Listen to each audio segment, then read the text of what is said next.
हर रोज एक नई कहानी देखने के लिए चैनल को सब्सक्राइब करें और बेल आइकन को दबाना ना भूलें। उत्तमपुर कहकर एक गांव में अभिराज अपनी बीवी गायत्री के साथ रहता था। अभिराज का गांव में एक बहुत सुंदर ढाबा था। वो और उसकी बीवी दोनों बहुत अच्छा खाना बनाते थे। उनकी एक छोटी बेटी होती है जिसका नाम मिंटी होता है। एक दिन बहुत सारे पैसे जोड़कर आखिरकार अभिराज घर पर एक सुंदर कार ला ही देता है। तभी गायत्री आरती की थाली लाकर कार का तिलक करती है और उसे हार लगाकर उसकी आरती उतारती है और अभिराज नारियल को टायर के आगे रखकर उसे फोड़कर वो लोग लॉन्ग ड्राइव पर जाते हैं। अभिराज, गायत्री और मिंटी तीनों एक सुखी जीवन जी रहे होते हैं, लेकिन अभिराज के बड़े भाई विनोद को उससे बहुत जलन होती है।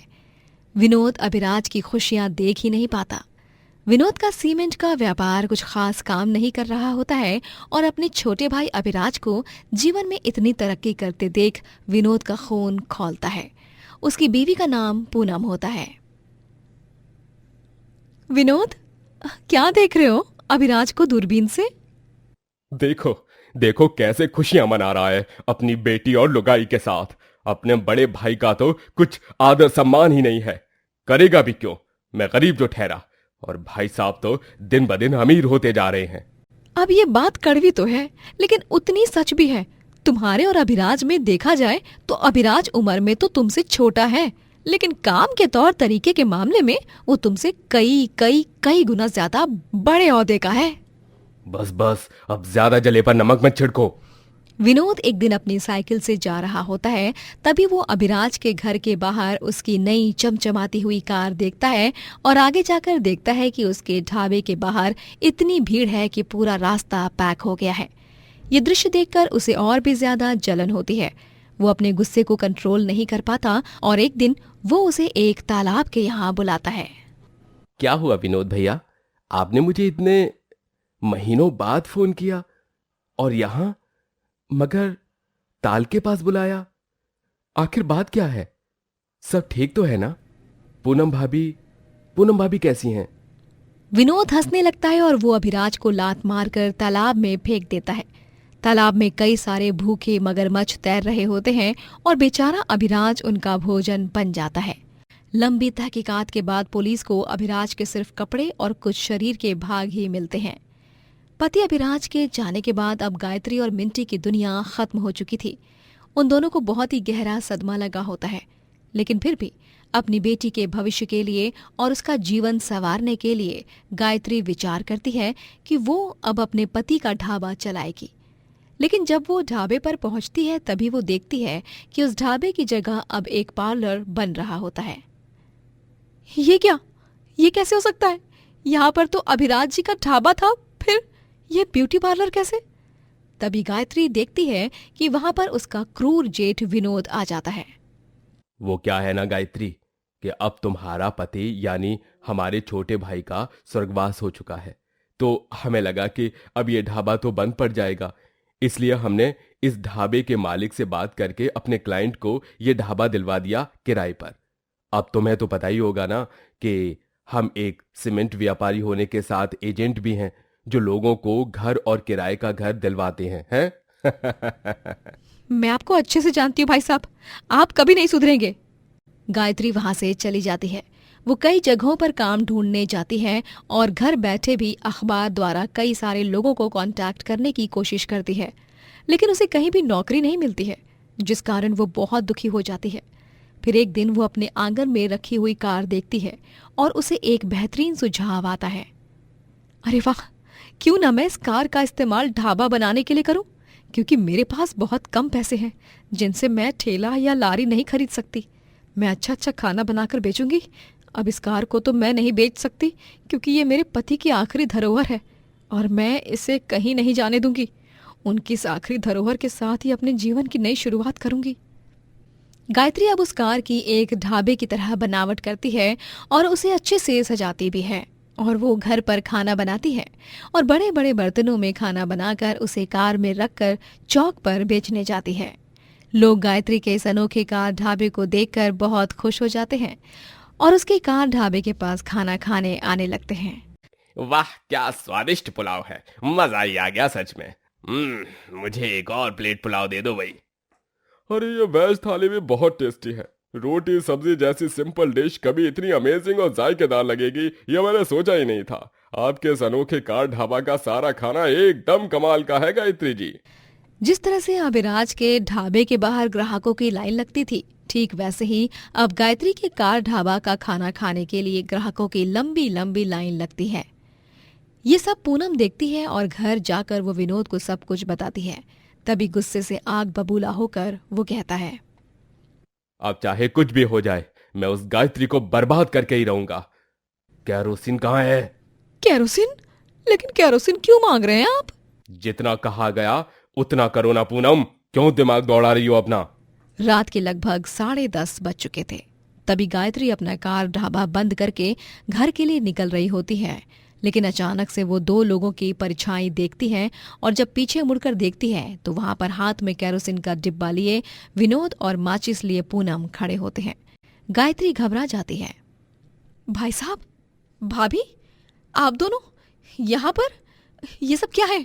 ये केरोसिन आप लोग करने क्या आए यहाँ पर? तुम्हारी खुशियों को स्वाहा करने आए हैं। इस कार के बलबूते तुम बहुत उड़ रही हो ना आजकल। बहुत बिजनेस वाली बनने का भौकाल चढ़ गया है ना तुम पे। रुको, आज तो हम तुम्हारा सारा बुखार उतार देंगे। पूनम, माचिस दो तो। ये लीजिए। अब हम इस कार को भस्म कर देंगे क्योंकि तुम्हारे पति ने हमसे आगे जाने की कोशिश की और उसका अंजाम हमने उसे मगर ताल में ढकेल कर उससे मगरमच्छ का भोजन बना दिया। क्या? इसका मतलब अभिराज जी को आपने मारा है? हाँ, अब अगर तुम भी हमसे आगे जाने की कोशिश करोगी तो तुम्हारा हश्र भी तुम्हारे पति के समान ही होगा, समझे तुम? भाई साहब, ऐसा मत कीजिए, मेरे पति की अमानत है ये कार। लेकिन तभी वहां पर पुलिस ऑफिसर और मिंटी आते हैं। रुक जाओ बुरे ताऊ जी, आपकी तो आज खैर नहीं। अच्छा हुआ जो तूने अपना सारा गुनाह यहीं पर कबूल कर दिया।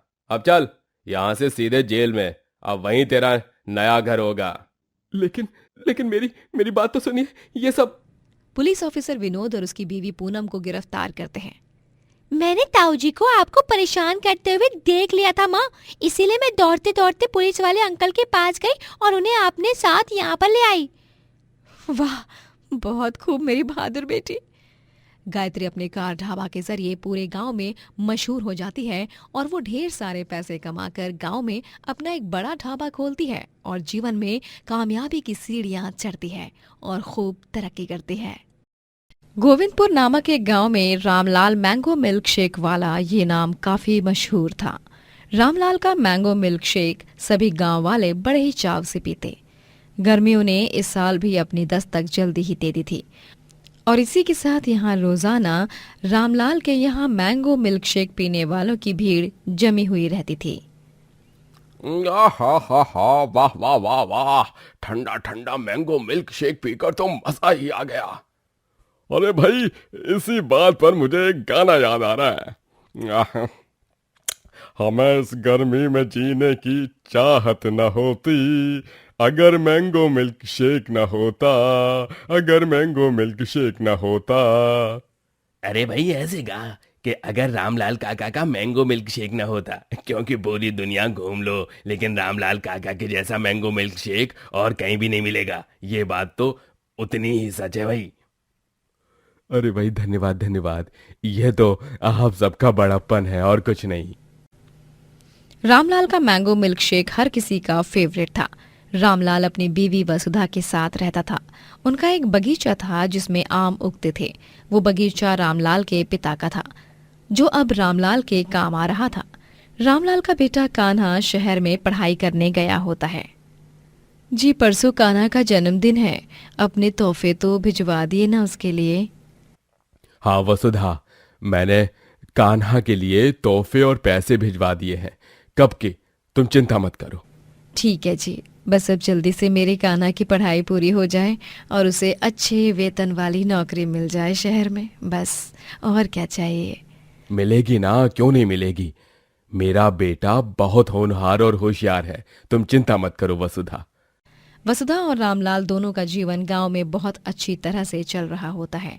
वहां शहर में कान्हा भी अपनी एमबीए की पढ़ाई की फाइनल एग्जाम्स कंप्लीट कर रहा होता है। अब बस जल्दी से मेरे रिजल्ट्स आ जाएं, फिर मैं अपने माँ पापा के पास 1 महीने के लिए गांव जाऊंगा। वहां पर उनके साथ थोड़ा वक्त गुजारूंगा, उसके बाद ही जॉब के लिए अप्लाई करूंगा। हाँ यार कान्हा, यह भी सही है। मैं तो कहता हूँ गांव जाने के बाद 15 दिन बाद तू खुद अंकल आंटी को शहर घुमाने ले आ, उन्हें भी अच्छा लगेगा। अरे हाँ, यह भी बहुत अच्छा आइडिया है। एक दिन अचानक से रामलाल के बगीचे में आग लग जाती है, जिस कारण पूरा बगीचा जलकर राख हो जाता है और ये सब देख रामलाल के होश उड़ जाते हैं। उसे बहुत बड़ा धक्का लगता है। नहीं, मेरा बगीचा। वसुधा, देखो ना ये क्या हो गया। अब मैं क्या करूंगा? अब मैं गांव में मैंगो मिल्क शेक कैसे बेच पाऊंगा? जी संभालिए अपने आप को। अब जो हो गया सो हो गया। हम अब कुछ भी ठीक नहीं कर सकते। अरे हम बर्बाद हो गए वसुधा, बर्बाद हो गए हम। सबसे ज्यादा दुख तो मुझे इसी बात का हो रहा है कि मेरे बापू की आखिरी निशानी, ये उनका आम का बगीचा, ये जलकर राख हो गया। रामलाल का रो रो कर बुरा हाल हो जाता है। उसकी तबीयत भी बहुत बिगड़ जाती है। जी मैं ये सब कान्हा को बता देती हूँ। नहीं वसुधा, कान्हा को कुछ मत बताओ। उसे ये सब पता चला तो वो अपने फाइनल एग्जाम्स पर ध्यान नहीं दे पाएगा, खामखा टेंशन ले लेगा। उसे कुछ मत बताओ वसुधा, उसे कुछ मत बताओ। ठीक है जी, लेकिन अब हम क्या करेंगे? कैसे रहेंगे इस गांव में? हमें कुछ ना कुछ तो करना होगा। रामलाल और वसुधा बहुत चिंतित होते हैं। गांव वाले भी रामलाल के मैंगो मिल्क शेक को बहुत याद करने लगते हैं। कुछ लोग उसके घर पर आकर उससे मिलते हैं और उसका हालचाल भी पूछते हैं। वहीं कुछ दिनों बाद कान्हा अपनी एमबीए क्लियर करके पास होकर शहर से गांव आने के लिए निकल पड़ता है। वो जब गांव आता है तभी वो देखता है कि कुछ चोर एक बूढ़े अमीर आदमी को परेशान कर रहे हैं। अरे ये क्या? ये चोर तो इन बेचारे अंकल को परेशान कर रहे हैं। कान्हा उस अमीर आदमी के पास जाकर उसे उन चोरों से बचाता है। ए, दूर आओ, चलो निकलो यहां से। ओए लंगूर, तू कौन है बे? हाँ? अरे चल चल, पतली गली पकड़ और निकल यहां से, वरना एक लपड़ दूंगा ना, उस पहाड़ की चोटी पर जा गिरेगा। ओए बुड्ढे, चल जल्दी से वो पैसों का बैग हमें दे दे। अरे बेटा बेटा बेटा, मुझे इन चोरों से बचाओ। तो तुम लोग ऐसे बाज नहीं आओगे ना, रुको।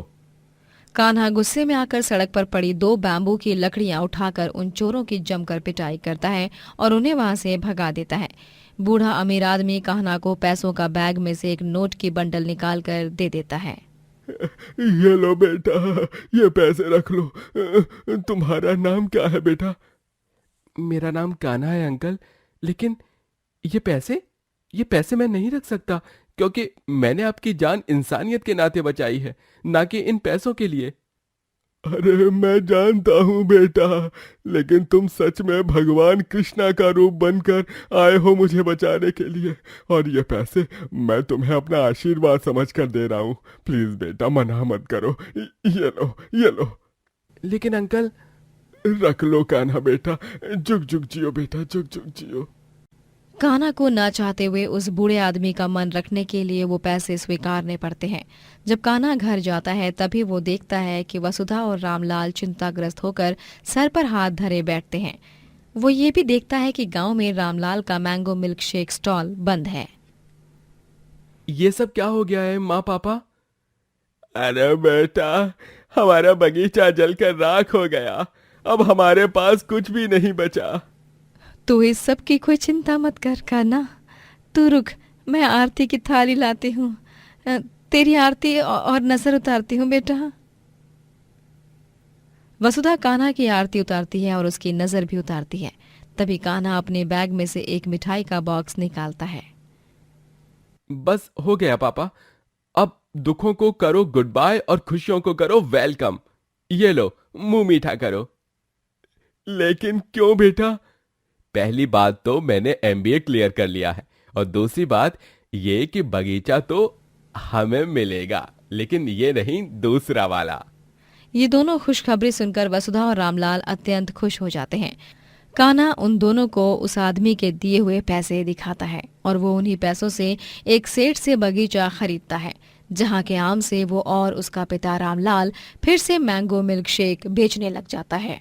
अरे मैंगो मिल्क शेक ले लो भाई, मैंगो मिल्क शेक, ठंडा ठंडा fresh fresh mango milk shake vanilla ice cream की टॉपिंग के साथ। अरे भाई वाह, बाप बेटे दोनों एक साथ। रामलाल काका, इतने लंबे टाइम बाद आपको देखकर और आपके इस मैंगो मिल्क शेक को पीकर दिल खुश हो गया। सच में आज जाकर हमारी प्यास बुझी है इस अमृत समान मैंगो मिल्क शेक को पीकर। अरे भाई मानना पड़ेगा, कान्हा बेटवा तुम तो बिल्कुल अपने पापा के जैसे सेम टू सेम स्वाद वाला मैंगो मिल्क शेक बनाते हो। जी आपका बहुत बहुत धन्यवाद अंकल। दिन ब दिन रामलाल की उम्र होने लगती है और इसी कारण अब कान्हा उसके मैंगो मिल्क शेक बिजनेस को संभालने लगता है और वो उसे और भी बड़ा कर देता है, एक दुकान खरीदकर, जहां वो मैंगो मिल्क शेक ढाबा खोलता है। इस मैंगो मिल्क शेक को बेचकर ही मैं दिन में इतने हजारों रुपए कमा रहा हूँ, क्यों ना मैं इसी में अपना करियर कंटिन्यू करूँ। कान्हा ये विचार अपने माता पिता के सामने भी रखता है, जिस पर वो दोनों ही अपनी सहमति जताते हैं और कान्हा अपने ढाबे का नाम MBA मैंगो मिल्क शेक वाला रख देता है और वो खूब सारे पैसे कमाने लगता है। वो अपने दुकान के आउटलेट्स हर शहर में, हर गांव में खोलता है और खूब अमीर हो जाता है। इस तरह एक गरीब मैंगो मिल्क शेक वाले की सफलता होती है। दोस्तों, अगर आपको ये कहानी पसंद आई तो लाइक करें, शेयर करें और कमेंट करके बताएं कि कहानी में आपको सबसे अच्छा क्या लगा।